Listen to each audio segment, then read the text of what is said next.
Hello students, ಮತ್ತೊಮ್ಮೆ ನನ್ನ ಒಂದು ಯೂಟ್ಯೂಬ್ ಚಾನಲ್ಗೆ ಸ್ವಾಗತ. ಈ ಒಂದು ವಿಡಿಯೋದಲ್ಲಿ ನಿಮಗೆ ಅಡ್ಜಸ್ಟಿಂಗ್ ಎಂಟ್ರೀಸ್ ಪ್ರಾಬ್ಲಮ್ಸ್ ಅನ್ನ last year in 2025 question paper ಅಲ್ಲಿ ಕೇಳಿದ್ರು. You can expect this year also adjusting entries question ಕೇಳ್ಬೋದು.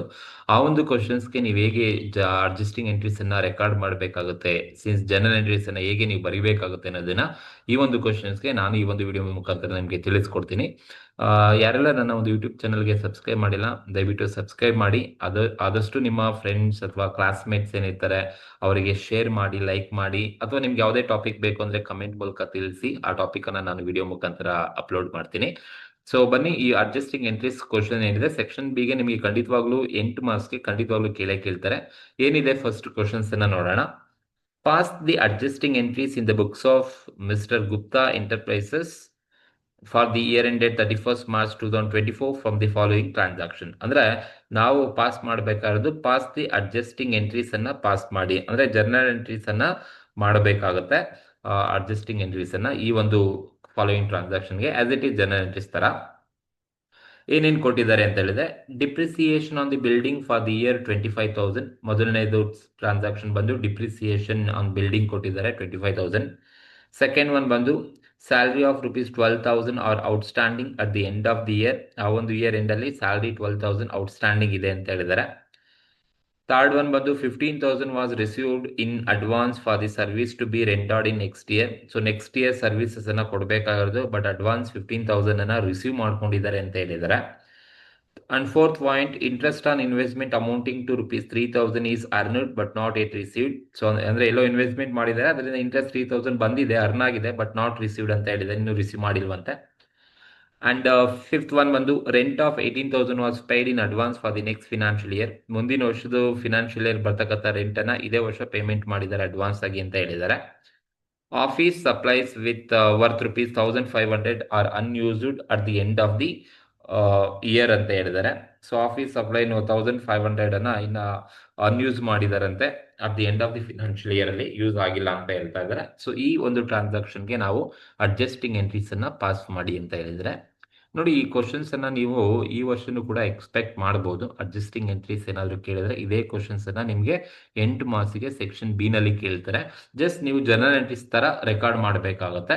ಸೊ ಜನರಲ್ ಎಂಟ್ರಿ ಫಾರ್ಮ್ಯಾಟ್ ನಿಮ್ಗೆ ಆಲ್ರೆಡಿ ಗೊತ್ತಿರುತ್ತೆ. ಸೊ ಯಾವ ತರ ನೀವು ಫಾರ್ಮ್ಯಾಟ್ ಹಾಕೋಬೇಕು ಅಂತ ಹೇಳಿದ್ರೆ, ಅಡ್ಜಸ್ಟಿಂಗ್ ಎಂಟ್ರೀಸ್ ಅನ್ನ ಮಾಡ್ತಾ ಇದ್ದೀರಾ ಅಂತ ಹೇಳಿದ್ರೆ ಈ ತರ ಕಾಲಮ್ ಹಾಕೊಳ್ಳಿ. First column date, particulars, ledger folio, debit, credit, ಈ ಕಾಲಮ್ ಅನ್ನ ನೀವು ಹಾಕೋಬೇಕಾಗುತ್ತೆ.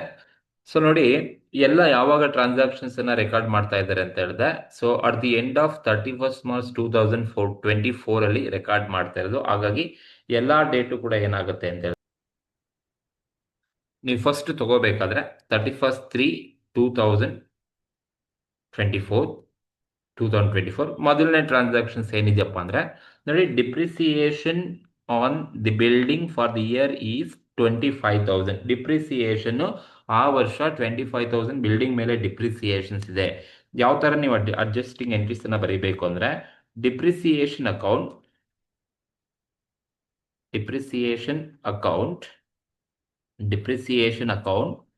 debtor to depreciation account debtor to accumulated depreciation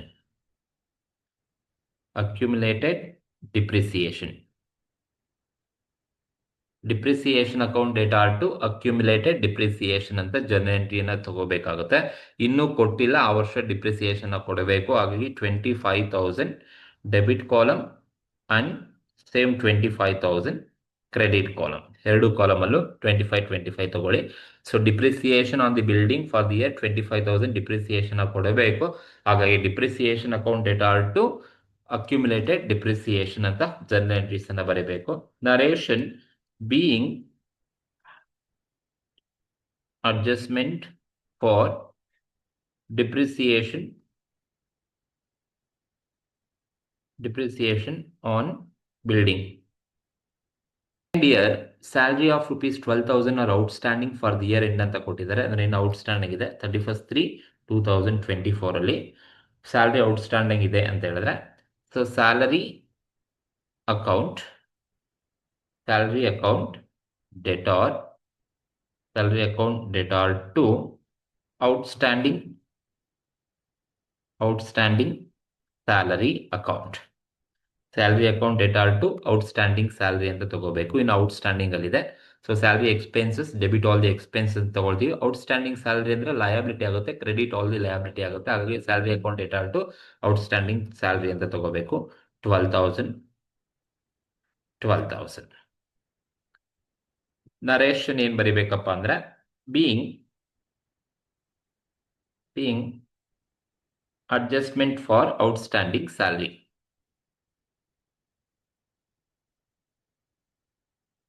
Outstanding salary. Being adjustment for outstanding salary. This is the second one, journal entry. Salary account data to outstanding salary. And third one, 31st/3/2024 ಅಲ್ಲಿ 31st/3/2024 ಅಲ್ಲಿ ಏನಿದೆ ಅಂತ ಹೇಳಿದ್ರೆ 15,000 was received in advance for the service to be rendered in next year. Next ಇಯರ್ಗೆ service ಅನ್ನ ಕೊಡೋದಕ್ಕೆ ನೀನು ಇವಾಗಲೇ ಅಡ್ವಾನ್ಸ್ ಅನ್ನ ರಿಸೀವ್ ಮಾಡ್ಕೊಳ್ತೀರಾ. ಅಂದ್ರೆ ರೆವಿನ್ಯೂ ರಿಸೀವ್ಡ್ ಇನ್ ಅಡ್ವಾನ್ಸ್ ಆಗಿ ರಿಸೀವ್ ಮಾಡಿದ್ದೀರಾ. ಹಾಗಾಗಿ revenue received account debtor to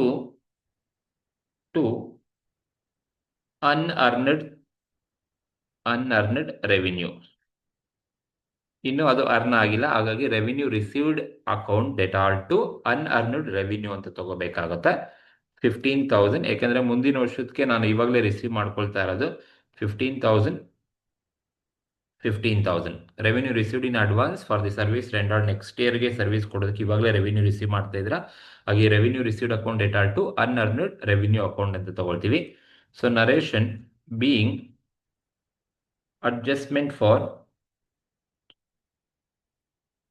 adjustment for revenue received in advance.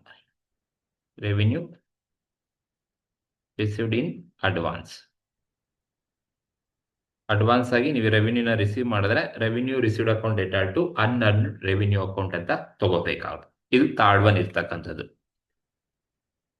Next fourth one ಬಂದು 31st/3/2024 ಅಲ್ಲಿ ಏನಿದೆಪ್ಪ ಅಂದ್ರೆ interest on investment amounting 3,000 is earned but not received. Earn ಆಗಿದೆಯಂತೆ ಇಂಟ್ರೆಸ್ಟ್, ಬಟ್ ರಿಸೀವ್ಡ್ ಆಗಿಲ್ವಂತೆ. So ಹಾಗಾಗಿ interest receivable account debtor to interest income account.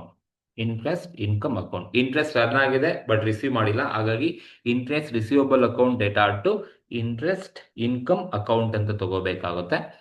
ಎಷ್ಟಪ್ಪ ಅಂತ ಹೇಳಿದ್ರೆ 3,000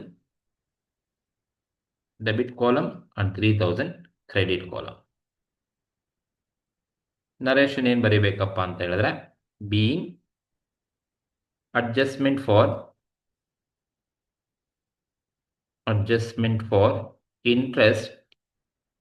interest on investment earned but not received yet. Earn ಆಗಿದೆ but not received ಆಗಿಲ್ಲ. ಹಾಗಾಗಿ interest receivable account debtor to interest income account ಅಂತ ತಗೋಬೇಕಾಗುತ್ತೆ. 3,000. Then rent of 18,000 was paid in advance for the next financial year. ಇವಾಗಲೇ rent payment ಮಾಡ್ತಾ ಇದೆ. So ಹಾಗಾಗಿ 31st/3/2024 ಅಲ್ಲಿ ಸೊ ಪ್ರೀಪೇಯ್ಡ್ ಅಡ್ವಾನ್ಸ್ ಕೊಡ್ತಾ ಇದ್ದಾರೆ, ಪ್ರೀಪೇಯ್ಡ್ ಮುಂಚಿತವಾಗಿ ಕೊಡ್ತಾ ಇದ್ದಾರೆ. Prepaid rent account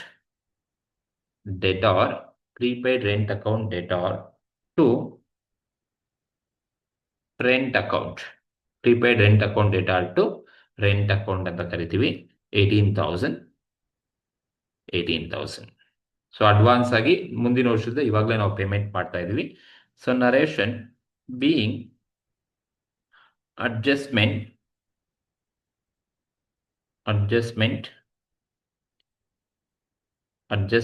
for prepaid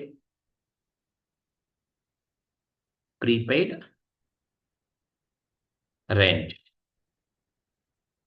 adjustment for prepaid rent, ಮುಂಚಿತವಾಗಿ ರೆಂಟ್ ಅನ್ನ ಪೇಮೆಂಟ್ ಮಾಡ್ತಾ ಇದೀವಿ ಅಂತ ಅರ್ಥ. ದ ಲಾಸ್ಟ್ ಒನ್ ಏನಿದೆ ಅಂದರೆ office supplies for 1500 unused at the end of the financial year ಆದರೂ 1500 ಅನ್ಯೂಸ್ ಆಗಿದೆಯಂತೆ. ಸೊ ಹಾಗಾಗಿ 31/3/2024 ಸೊ ಏನಂತ ಜನರಲ್ ಎಂಟ್ರಿ ಅಡ್ಜಸ್ಟಿಂಗ್ ಎಂಟ್ರೀಸ್ ಅನ್ನ ಬರೀಬೇಕಪ್ಪ ಅಂತ ಹೇಳಿದ್ರೆ, office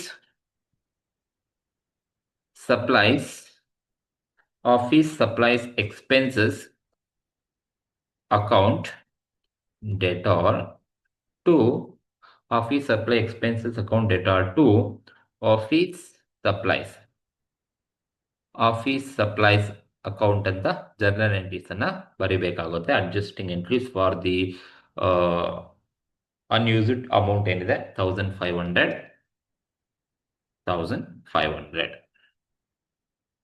The narration being adjustment for unused office supplies. ಈ ತರ ನೀವು ಜರ್ನಲ್ ಎಂಟ್ರೀಸ್ ಅನ್ನ ಬರಿಬೇಕಾಗುತ್ತೆ. This the adjusting entries for the above questions.